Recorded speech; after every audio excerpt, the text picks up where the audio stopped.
सोच बदली, जिंदगी बदल गई। भूमिका किसी ने सही कहा है, जब इंसान अपनी सोच बदलता है तो उसकी किस्मत भी बदल जाती है। यह कहानी है एक छोटे से गांव के लड़के अर्पित की, जिसने अपनी कड़ी मेहनत, आत्मनिर्भरता और सकारात्मक सोच के बल पर अपनी तकदीर बदल दी। अध्याय 1, गांव का लड़का। बड़े सपने। उत्तर प्रदेश के एक छोटे से गांव सुरजनपुर में अर्पित नाम का एक लड़का रहता था। उसके पिता एक किसान थे और मां एक गृहिणी। घर की आर्थिक स्थिति ज्यादा अच्छी नहीं थी, लेकिन अर्पित हमेशा कुछ बड़ा करने का सपना देखता था। गांव में शिक्षा का स्तर बहुत अच्छा नहीं था। सरकारी स्कूल में पढ़ाई तो होती थी, लेकिन संसाधनों की कमी थी।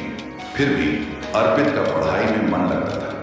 वह हमेशा सोचता था, अगर मुझे अपनी और अपने परिवार की जिंदगी बदलनी है तो मुझे कुछ अलग करना होगा। लेकिन समस्या यह थी कि उसके घर की हालत इतनी अच्छी नहीं थी कि उसके पिता उसे आगे की पढ़ाई के लिए शहर भेज सके। कई बार उसकी मां कहती, बेटा पढ़ाई बहुत जरूरी है, लेकिन अगर हालात नहीं सुधरे तो तुझे भी खेतों में काम करना पड़ेगा। अर्पित को यह मंजूर नहीं था। उसे पता था कि अगर उसने भी वही किया जो उसके पिता और दादा करते आए हैं तो उसकी जिंदगी भी वैसी ही रह जाएगी। उसे कुछ नया करना था, कुछ बड़ा।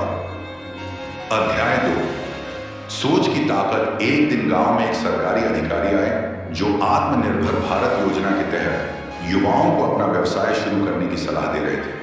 उन्होंने बताया कि सरकार कई योजनाओं के तहत युवाओं को मदद कर रही है, जिससे वे अपना खुद का काम शुरू कर सकते हैं। अर्पित को यह सुनकर बहुत प्रेरणा मिली। उसने ठान लिया कि वह सिर्फ नौकरी के पीछे नहीं भागेगा, बल्कि कुछ ऐसा करेगा जिससे वह दूसरों को भी रोजगार दे सके। लेकिन सवाल था, क्या किया जाए? फिर उसे ध्यान आया कि उनके गांव में दूध उत्पादन बहुत होता है, लेकिन सही से मार्केटिंग न होने के कारण किसान उचित दाम नहीं पाते। उसने सोचा, अगर मैं दूध और डेयरी उत्पादों की एक सप्लाई चेन शुरू कर दूं तो गांव के किसानों की भी मदद होगी और मैं भी कुछ अच्छा कर सकता हूं। अध्याय 3, संघर्ष की शुरुआत। आइडिया अच्छा था, लेकिन इसे अमल में लाना आसान नहीं था। सबसे पहली समस्या थी पैसा। उसके पास कोई पूंजी नहीं थी और गांव में कोई उस पर भरोसा करने को तैयार नहीं था। लेकिन अर्पित ने हार नहीं मानी। उसने सरकारी योजनाओं के बारे में पढ़ना शुरू किया और प्रधानमंत्री मुद्रा योजना के तहत एक लोन के लिए आवेदन कर दिया। कई चक्कर लगाने के बाद आखिरकार उसे 50,000 रुपए का लोन मिल गया। यह रकम बहुत बड़ी नहीं थी, लेकिन शुरुआत के लिए काफी थी।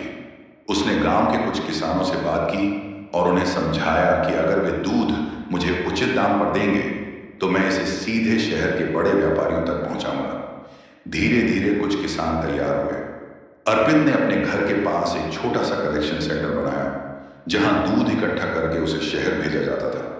शुरू में बहुत मुश्किलें आईं, कभी ट्रांसपोर्ट की समस्या, कभी किसानों का विश्वास जीतने में दिक्कत, लेकिन अर्पित हर चुनौती का डटकर सामना करता गया। अध्याय 4, पहली सफलता। लगभग 6 महीने की मेहनत के बाद अर्पित के प्रयास रंग लाने लगे। गांव के ज्यादा से ज्यादा किसान उसके साथ जुड़ने लगे। धीरे धीरे उसने अपने काम को बढ़ाया। उसने एक छोटे से चिलिंग प्लांट की व्यवस्था की, जिससे दूध को लंबे समय तक स्टोर किया जा सके। फिर उसने मक्खन, घी और पनीर बनाने का काम भी शुरू कर दिया। अब अर्पित सिर्फ दूध बेचने वाला लड़का नहीं था, बल्कि वह एक सफल बिजनेसमैन बन चुका था। अध्याय 5, आत्मनिर्भरता की ओर। अर्पित की मेहनत रंग लाई। अब उसके पास खुद की एक छोटी डेयरी कंपनी थी, जहां 50 से ज्यादा लोग काम कर रहे थे। गांव के कई किसान अब अपने दूध के लिए उसे ही प्राथमिकता देने लगे थे, क्योंकि उन्हें पहले से ज्यादा अच्छा मुनाफा मिल रहा था। इस सफलता ने सिर्फ अर्पित की जिंदगी ही नहीं बदली, बल्कि उसके गांव की भी तस्वीर बदल दी। गांव के युवाओं को एक नया रास्ता दिखा कि अगर सोच सही हो तो कोई भी आत्मनिर्भर बन सकता है। अब अर्पित का सपना था कि वह अपने गांव में एक बड़ी डेयरी यूनिट खोले और अपने राज्य के सबसे बड़े डेयरी उद्यमियों में से एक बने। अध्याय 6, प्रेरणा का स्रोत। आज अर्पित का नाम पूरे जिले में जाना जाता है। लोग उसे एक मिसाल मानते हैं। वह कई अन्य युवाओं को भी आत्मनिर्भर बनने के लिए प्रेरित कर रहा है। उसने साबित कर दिया कि अगर सोच बदल दी जाए तो जिंदगी भी बदल सकती है। निष्कर्ष, अर्पित की कहानी हमें यह सिखाती है कि आत्मनिर्भर बनने के लिए सबसे जरूरी चीज होती है सकारात्मक सोच और मेहनत। अगर हम अपने हालात बदलना चाहते हैं तो सबसे पहले अपनी सोच बदलनी होगी। सोच बदली, जिंदगी बदल गई।